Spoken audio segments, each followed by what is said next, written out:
Welcome to Syntax on this Monday Hasty Treat. We are going to dial in our focus and scope our thoughts into the native CSS scoping API at Scope. We're going to be talking all about what you need to know about this thing, how it works, and some really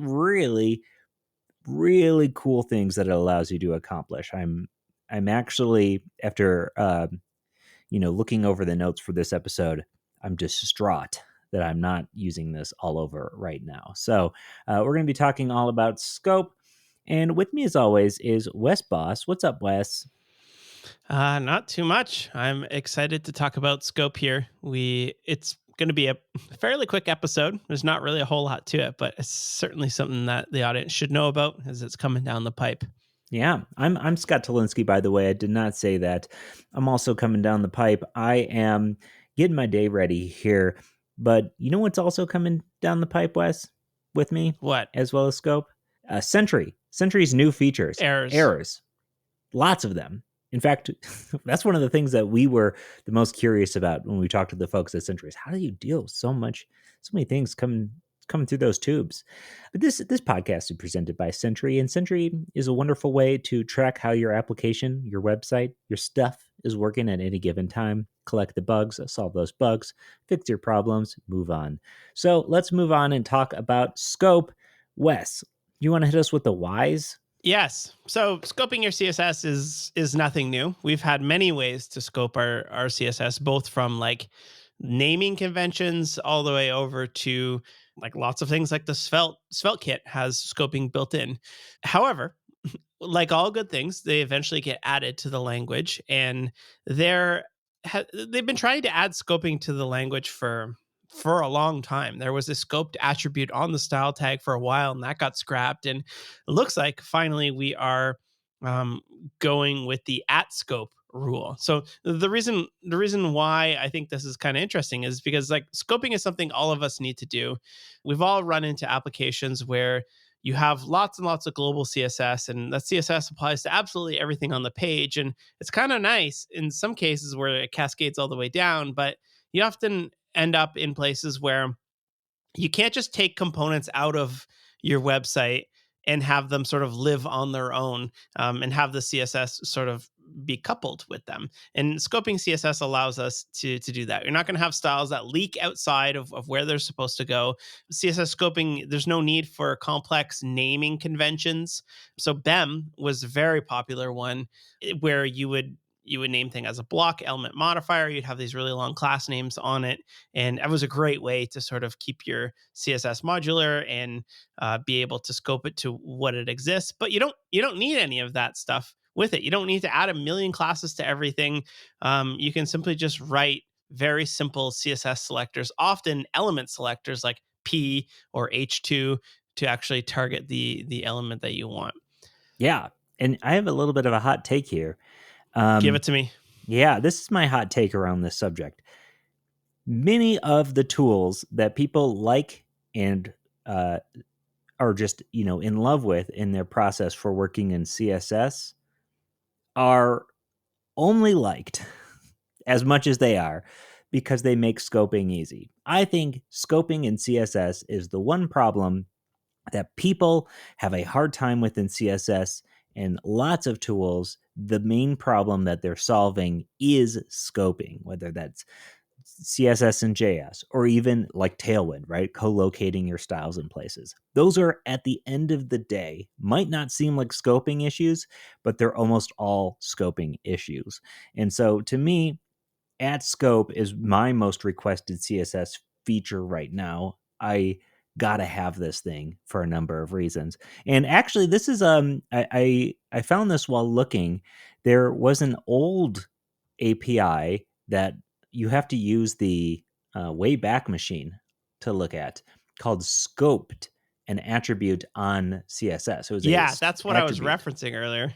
Oh, you referenced it earlier. I'm sorry, I missed that part. So this was something that had been considered before. And I think at one point, scoping your CSS tightly was seen as maybe like not the right way to do it. But as we've evolved into these component-based flows where your components kind of own their styles, Yeah, scoping just makes more and more sense. I agree. Especially like you see like sometimes you open up a storybook, which is like a UI for viewing your components and building your components in isolation. And it's just like, ah, damn, that's so nice that this component looks exactly the same if you Hmm. put it in a blank HTML page as if you were to put it in your application. Because I feel like that's where like websites start to rot, where you take a component from, like I have this on some of my course websites. Like I'll take a button out of one of the sites and put it into another one, and it'll look slightly different. Like, oh yeah, shoot, like it didn't Yep. inherit the style because it's not on this page. And that's how like style rot starts to happen. So I'm a big fan of this. So how does it work? Well, we're going to throw some screenshots up on the video podcast as well. If you're on Spotify, you should be able to just switch to the video and back to audio. If you're driving, please don't do that, but I'll describe it as well. The way that it works is you have an at scope. So no different than at media. You open up a scope block with at scope, and then you give it a selector.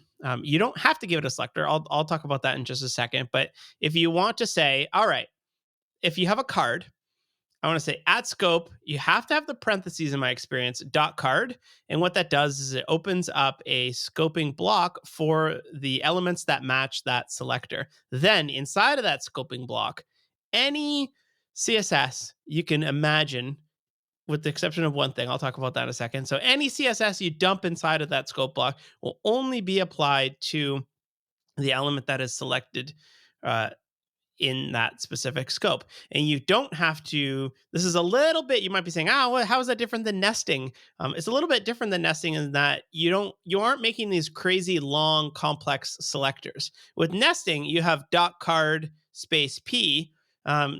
And with CSS scope, you simply just have paragraph selector, and that will apply to any paragraphs that are inside of my card scope.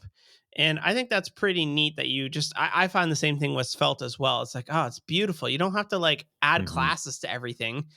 You just select the element. You can add classes to stuff. There's nothing wrong with adding classes to things. But if you just want to, if you just want to style all the paragraphs, or you want to style the one unordered list in that component, you can. Yeah. And man, if you're working in a component based workflow, this will all feel like a breath of fresh air, the same way that it did the first time you did styles in Svelte, because that is such a nice way to be. It's a nice way to say, in this thing that I'm working in right now, I would like to apply the styles to this and only this.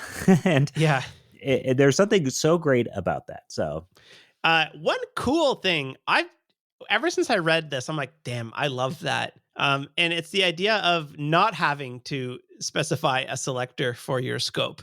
And the idea is that you have a component, and when I say a component, you have a element like a div. And if you put a style tag inside of that div with a scope block into it, the browser will figure out, oh, they didn't tell me what the name of the scope was, so I'm just going to scope it to whatever the parent of the style tag is. So you can just, bro. very similar to in Svelte, how you have Oh, a component and you have a style tag next to it in the same file.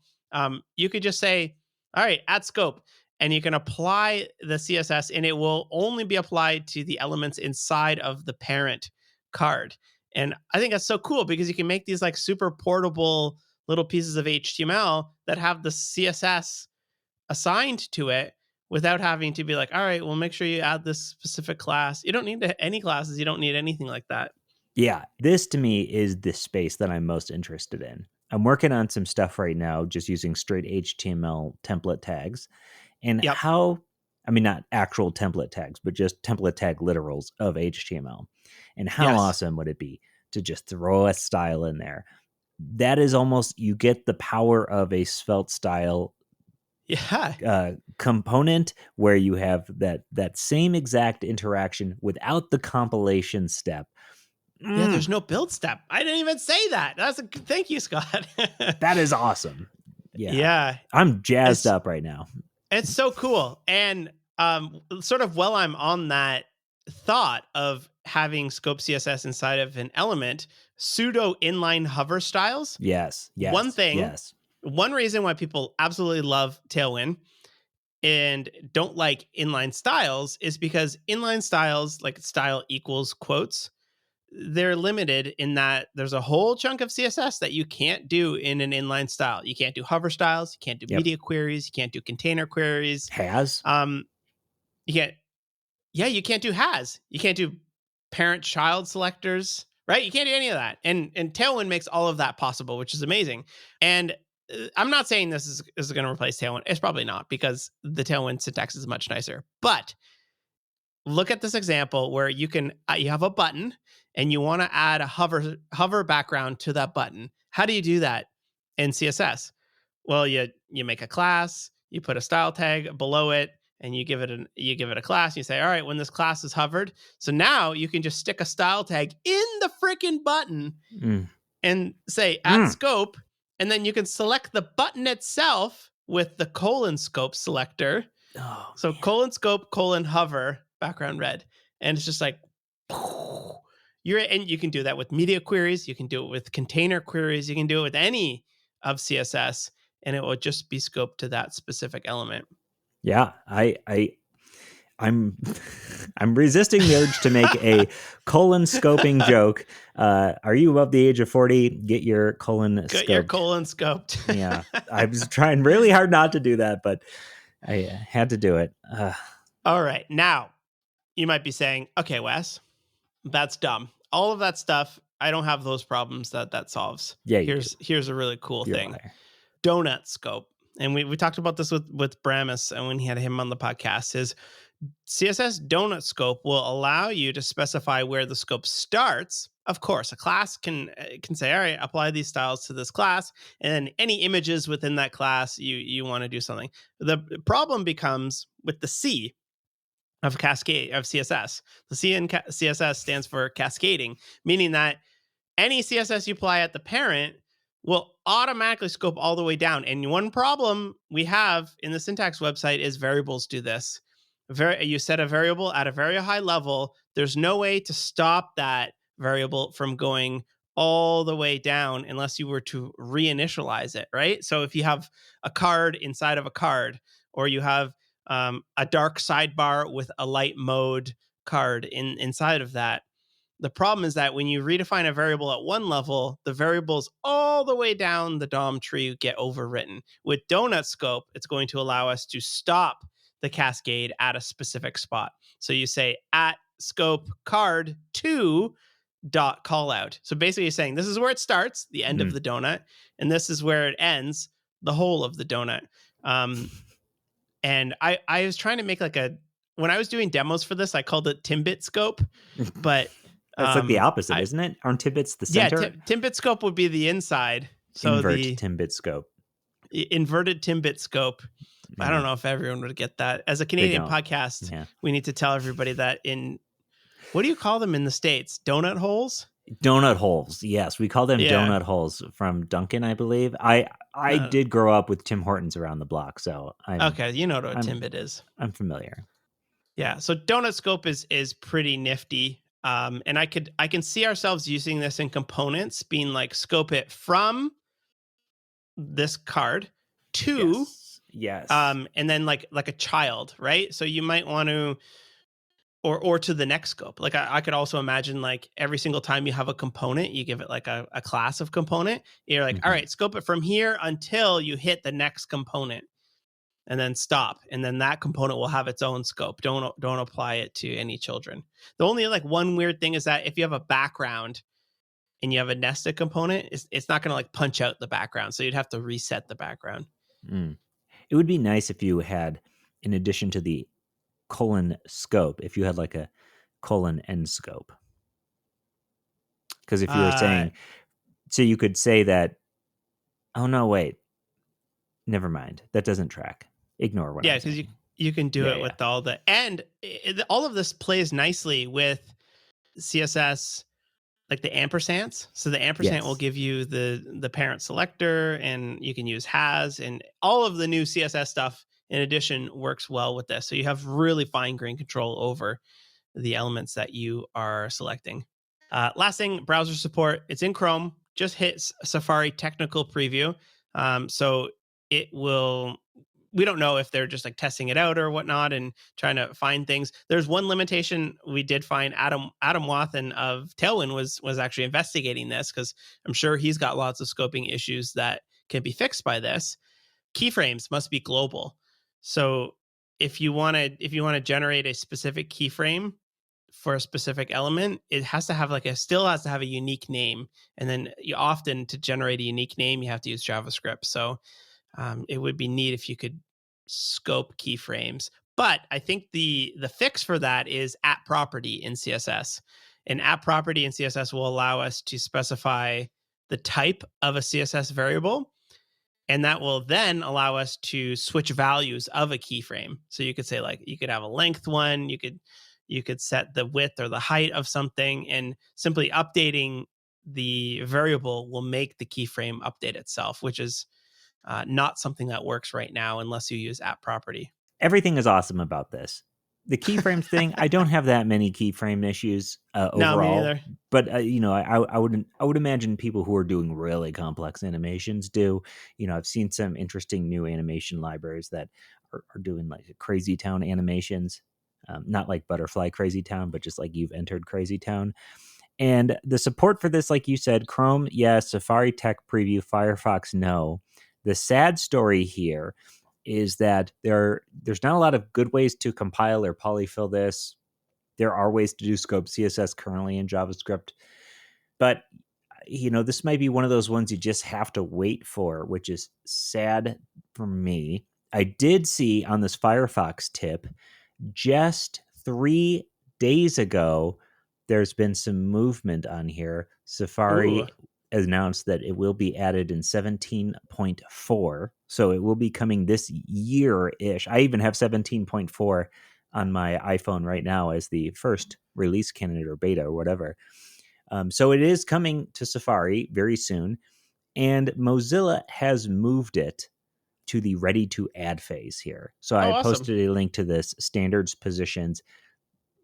It is something that they're going to be doing, but who Yeah. knows what their timeline is. I'm actually surprised there's not a polyfill for it, because maybe There's a it's polyfill this. for scoped, but not for this. Yeah. Yeah. Because like you could polyfill the scoping with just adding classes, right? Like you back, Yeah. but could you do this? You couldn't stop it, you know? You probably couldn't stop it. And then you throw CSS variables in there and maybe not. So Where's Jonathan Neal when you we'll have need to him? see. Yeah. He probably is had a stab at it. But that's it. Thanks everybody for tuning in, and we will catch you later. Peace. Peace.